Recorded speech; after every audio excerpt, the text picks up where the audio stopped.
moving on to lesson number 2, term 8 of fiqh. We continue where we left off in Zad al-Mustaqni' in Kitab al-Nikah.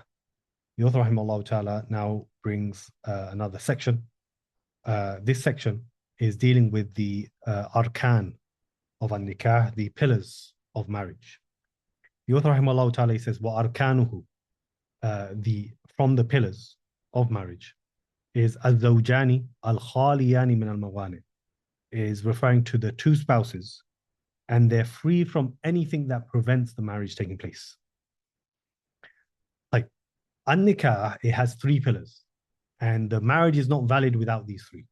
The first is the two spouses without having anything that prevents the marriage.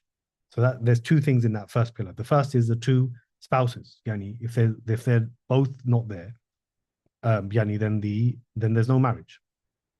Secondly, is that they are free from anything that prevents the marriage. Yani, so for example, a man can't be marrying somebody who's from his mahram. Yani, that's something that prevents the marriage taking place. The woman, if she's on her iddah period, it prevents the marriage. Okay, so these things make the contract invalid. He says, rahimahullah ta'ala, wal ijab wal qabul. Then he says, from the pillars is the offer and the acceptance. Al-ijab is the second pillar. This is the offer that is made by the wali, the guardian of the woman. And number 3, the third pillar, is al-qabul, the acceptance. This is the acceptance from the husband. So for example, if the wali says, I marry my daughter to you, and then the husband, he says, I accept. That is the offer and the acceptance. He says, rahimahullah ta'ala, وَلَا يَصِحُّ مِمَّنْ يُحْسِنُ الْعَرَبِيَّةَ بِغَيْرِ لَفْظِ زَوَّجْتُ أَوْ أَنْكَحْتُ وَقَبِلْتُ هَذَا النِّكَاحِ أَوْ تَزَوَّجْتُهَا أَوْ تَزَوَّجْتُ أَوْ قَبِلْتُ. He says, it's not valid for somebody who's able to speak Arabic to say other than the following words. Somebody who can speak Arabic has to say these types of words. That's what he's saying.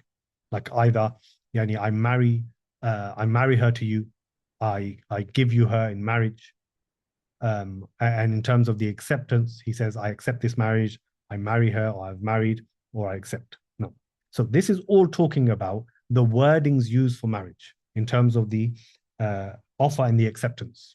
And so there are conditions for this.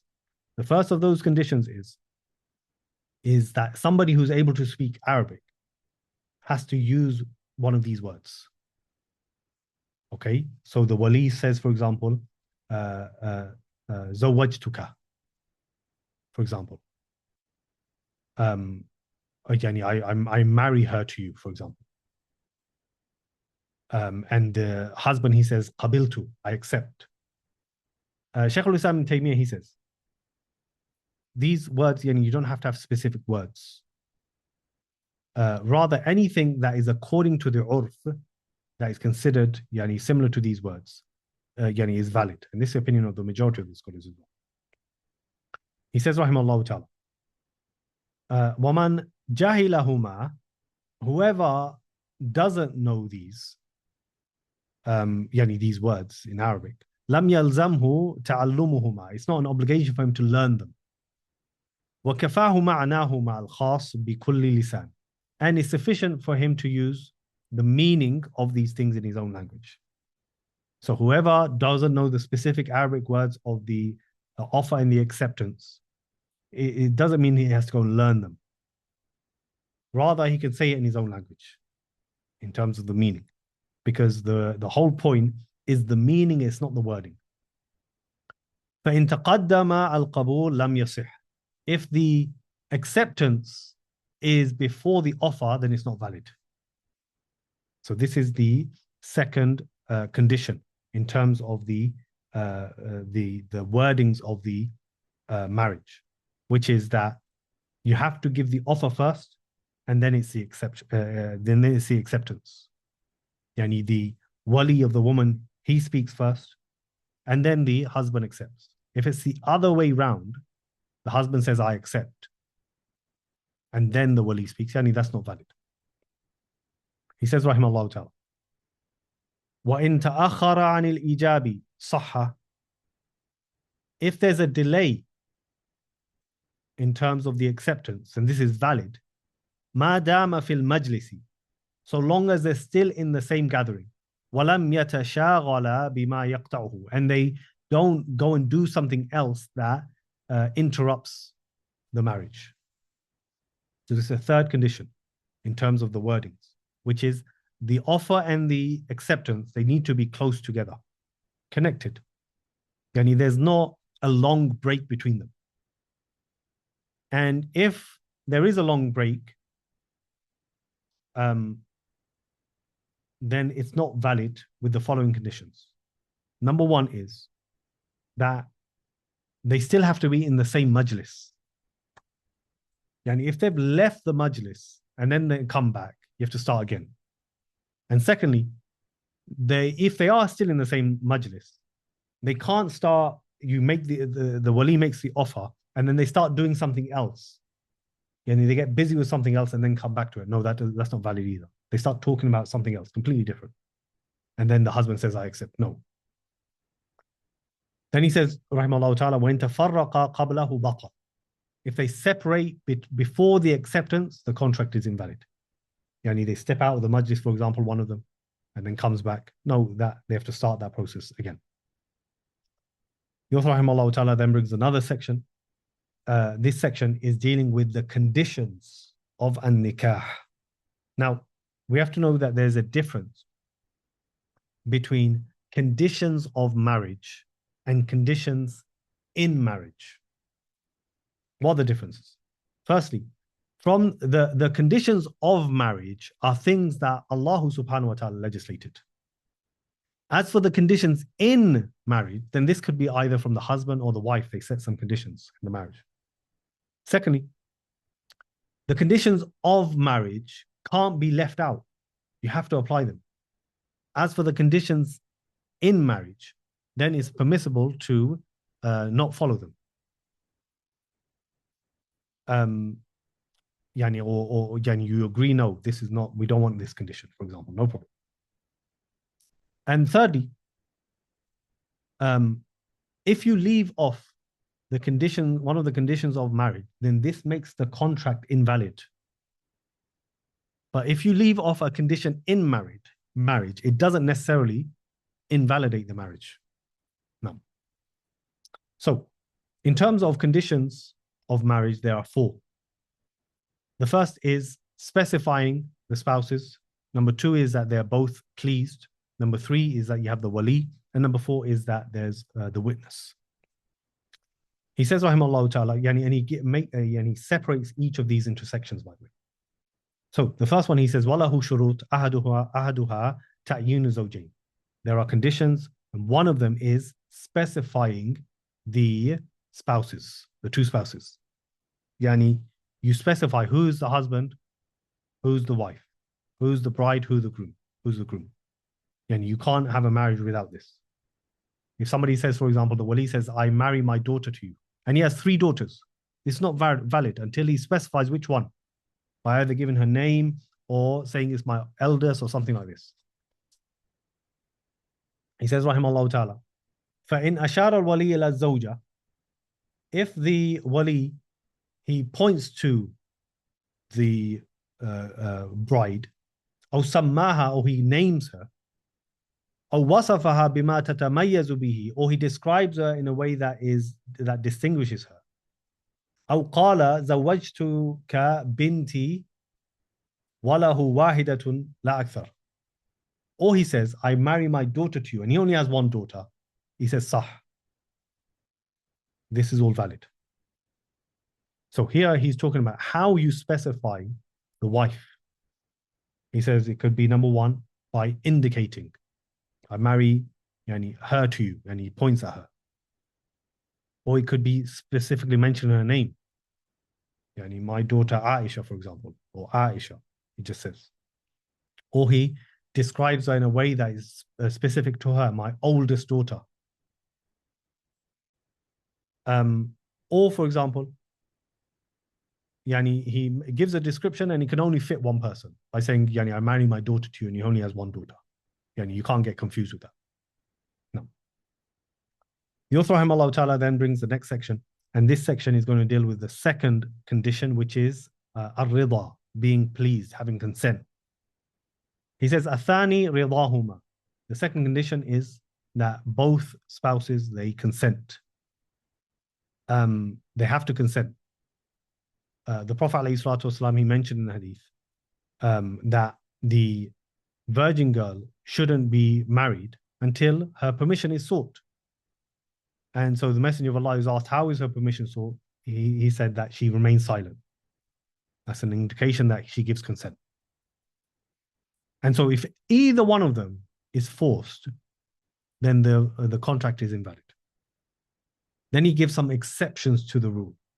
He says, إِلَّا الْبَالِغَ الْمَعْتُ وَالْمَجْنُونَ وَالصَّغِيرُ وَالْبِكْرُ وَلَوْ مُكَلَّفَ. He says, except for somebody who's mentally deficient, somebody who's insane, a woman who's insane, or a young boy, or a virgin girl, even if she's legally responsible. So these are all exceptions to consent. The first is somebody who has some mental deficiency. And he's not insane, but he has some deficiencies in his aql. Yani he doesn't need to give consent when it comes to being married off. The second is somebody who's insane, whether it's male or female. If the wali of that insane person sees that it's beneficial for them to get married, then he can get that person married without their consent. Because they're not able to choose themselves because of their insanity. Number three is the young boy who hasn't reached puberty. The father can marry him to somebody even if he doesn't give his permission. And it's narrated that Ibn Umar, he married his son to somebody while that son was young. Number four is the virgin girl.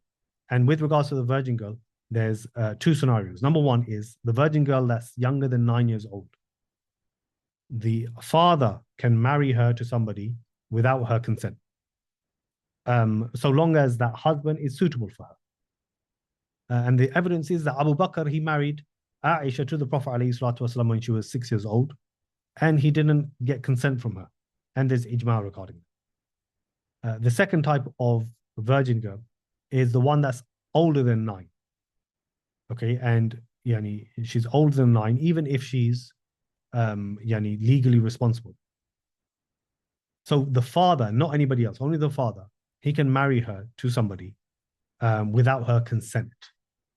Now, Shaykh al-Islam ibn Taymiyyah and Shaykh ibn Uthaymeen, they say that the virgin girl that is legally responsible, she's mukallaf, the wali of hers can't marry her without her consent. And if he does that, she has the right to cancel that marriage. The author rahimahullah ta'ala, he says, la thayyib, but this doesn't apply to the thayyib. The thayyib is referring to a woman who she's had intercourse before, even if that intercourse is from outside of marriage, so zina. And irregardless if she consented to that intercourse or didn't, that's the thayyib. If her virginity goes through other means, then she doesn't fall into the ruling of being a thayyib. The thayyib, she has two scenarios. Number one is that she's over 9 years old. If she's above 9 years old, then a condition for her to get married is her consent. The Prophet ﷺ said in that hadith that the adult woman who's a thayyib, she shouldn't, or she's been previously married, she shouldn't get married until her opinion is sought. Yani she has to speak. The second scenario with the thayyib is that she's younger than 9. And in that scenario, her consent isn't required. Shaykh ibn Uthaymeen, he says that the thayyib who is younger than 9, her consent is required as well. And in fact, he said that she shouldn't marry until after 9 years old. The author rahimahullah ta'ala says, فإن الأب ووصيه في النكاح يزوجانهم بغير إذنهم. He says that the father and anybody that the father appoints, he can marry these people that have been mentioned without their permission. Yani the father and the one the father appoints, he can marry off the people that have been mentioned. Yani the one who has some mental problems, the one who is insane, the young boy, the virgin, etc. The thayyib as well, etc. And that is because yani, he's saying that their consent in these scenarios, these specific scenarios, are not taken into consideration. The author, rahimahullah ta'ala, he says, كَالسَّيِّدِ مَعَ إِمَائِهِ. He said it's similar to the master marrying off his female slave. Yani he can marry off his female slave to somebody, even if without her consent, because he owns her. وَعَبْدِهِ الصَّغِيرِ, and also the master's young male slave.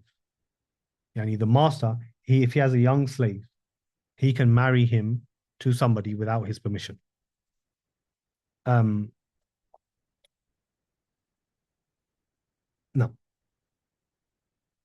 Now, in all of these situations, by the way, where the marriage is without consent, it's an obligation that suitable spouses are chosen for them as well in those scenarios. The author, rahimahullah ta'ala, he mentions, وَلَا يُزَوِّجُ بَاقِي الْأَوْلِيَاءِ صَغِيرَةً دُونَ تِسْعٍ وَلَا صَغِيرًا وَلَا كَبِيرَةً عَاقِلَةً وَلَا بِنْتَ تِسْعٍ إِلَّا بِإِذْنِهِمَا. He says that other guardians of that woman, they can't marry off, first of all, a girl that's younger than 9, nor a young boy, nor a sane, mature woman, and nor a 9-year-old girl, except with their permission. So this is talking about other guardians, aside from the father. The father we've spoken about. Other guardians, like the grandfather, like the brother, like the son, like the uncle, etc. They don't have the ability to marry off the following. The first one is the young girl less than 9 years old, irregardless of whether she's a virgin or not a virgin. Yani it's only the father that can do this. Number 2, the young girl that has not reached puberty. Only the father can marry her. Then we have number 3 and 4, which is the girl that's reached age of puberty and is sane, whether she's a virgin or not a virgin, and also the girl that's over 9 years old. It's not allowed. It's not allowed for any other wali to marry them off. But these two, if their permission is sought as well. Their permission is sought in those scenarios as well. No. He said, rahimahullah ta'ala, وَهُوَ سُمَاتُ الْبِكْرِ. And silence is the permission of the virgin girl. Yani when it comes to seeking permission from a virgin girl, if she remains silent when asked about a potential spouse, yani that is considered consent from her. And also if she speaks and agrees as well, that's fine as well. As for yani her crying, then this you have to go back to indications. Yani crying could be a sign of acceptance, but it's just crying out of sadness that you might leave your family. Or it could be a sign that you're not pleased. So you have to go to the indications. And finally, he says, وَالنُّطْقُ الثَّيِّبِ, that the one who is a thayyib, she must speak. Yani she must say, yes, I accept this proposal, or no, I don't. Yani her silence is not acceptable. And Allah Ta'ala knows best. That's where we're going to stop, inshallah Ta'ala. And we'll continue from the next lesson. If there's any questions, we'll take them.